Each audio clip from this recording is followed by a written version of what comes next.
We will have several different assemblies throughout the school year.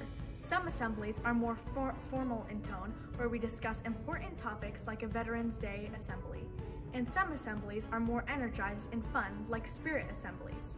Knowing which one you are attending is important, but don't worry, we'll let you know which one it is before each assembly. Please enter the gym in a calm and orderly manner. Students will sit with their teacher in class they're with when the assembly begins.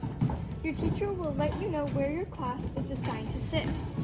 Please use the aisles and walk carefully as you climb the bleachers, but we ask that you get seated promptly so we can get the assembly started on time.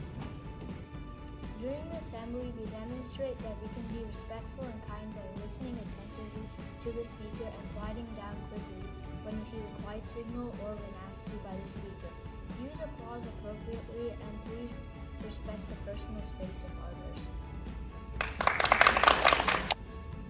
Be safe by staying in your seat and keeping hands and body to yourself. At assemblies, we can be respectful and kind by keeping voices off. When a speaker is talking, stay with your teacher and follow all directions. When the assembly is over, stay seated until your class is instructed to leave. We ask that you only use the aisles to move down the bleachers. Be safe by taking your time as you walk down the aisles and exit in a calm and orderly manner.